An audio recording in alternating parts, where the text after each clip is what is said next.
కోల్కతాలో RG car వైద్య కళాశాల ఆసుపత్రిలో జూనియర్ వైద్యురాలిపై అత్యాచారం ఘటనకు సంబంధించి నిందితులను కఠినంగా శిక్షించాలని కోరుతూ జనసేన పార్టీ వేల మహిళల ఆధ్వర్యంలో కొవ్వొత్తుల ప్రదర్శన చేపట్టారు. అద్దంకి బస్టాండ్ సెంటర్లోని ఎన్టీఆర్ విగ్రహం వద్ద నుంచి ఆర్టీసీ బస్టాండ్ వరకు నిరసన ర్యాలీ కొనసాగింది. కోల్కతాలో వైద్యురాలిపై అత్యాచారం చేయడం దారుణమని కార్యదర్శి పి ప్రమీల అన్నారు. ఇలాంటి సంఘటనలు పునరావృతం కాకుండా ప్రభుత్వాలు కఠిన చర్యలు చేపట్టాలని కోరారు. మహిళల రక్షణకు బలమైన చట్టాలు తీసుకురావాలని డిమాండ్ చేశారు. కార్యక్రమంలో పార్టీ నాయకులు సిహెచ్ రాంబాబు, ముత్యాల కళ్యాణ్, గోవింద్, ఆర్కే నాయుడు, శంకర కళ్యాణి, షేక్ ముంతాజ్ తదితరులు పాల్గొన్నారు.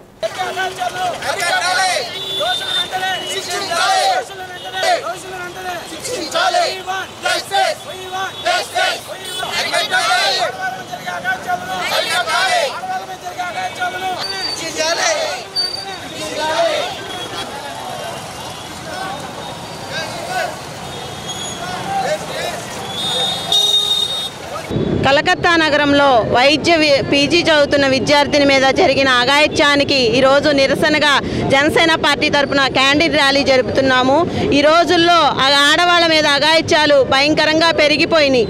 ఎందుకంటే చట్టాలు సక్రమంగా లేక వాళ్ళకి భయం లేకుండా ఆడవాళ్ళ మీద, పసిబిడ్డల మీద ఎట్లా పడితే అట్లా అఘాయిత్యాలకు పాల్పడుతున్నారు. ఇలాంటి వాళ్ళని వెంటనే నడి రోడ్డు మీద అందరూ చూస్తుండగా ఉరి తీస్తే కానీ ఇలాంటి వాళ్ళకి సిగ్గురాదు. వీళ్ళకి వెంటనే చట్టాలు బలోపేతం చేసి ఆడవాళ్ళ వైపు చూడాలంటేనే భయపడి ఆడవాళ్ళకి రక్షణ కల్పించాలి. పవన్ కళ్యాణ్ గారు ఫస్ట్ నుంచి ఆడవాళ్ళకి, మహిళలకి ఎప్పుడు భద్రత కల్పించాలని ఆయన కోరుకుంటూనే ఉంటారు.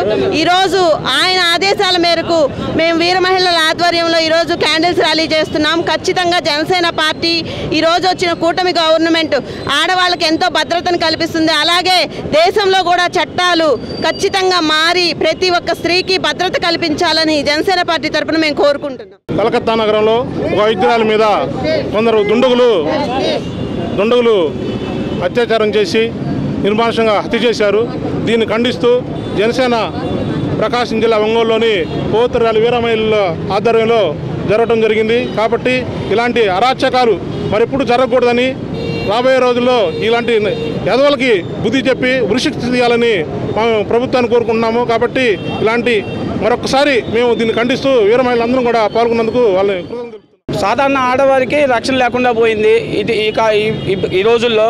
అలాంటిది కరోనా లాంటి కాలంలో ఎంతో కొన్ని లక్షల మందిని కాపాడే డాక్టర్లకే ఈరోజు రక్షణ లేకపోతే ఇలాంటి చట్టాలు ఎన్ని చేసుకొని మనకి దేనికి ఉపయోగం? బలమైన చట్టాలు తీసుకొని రావాలి, ఆడవారికి రక్షణగా నిలవాలి. ఖచ్చితంగా ఆంధ్రప్రదేశ్లో బలమైన లాండ్ ఆర్డర్ని మా నాయకుడు చంద్రబాబు నాయుడు గారు కలిసి ముందుకు తీసుకొని వెళ్తారని, ఆడవారికి రక్షణగా ఈ ప్రభుత్వం నిలుస్తుందని, ఇలాంటి సంఘటనలు ఎప్పుడు జరగకూడదని ఆశిస్తున్నాం.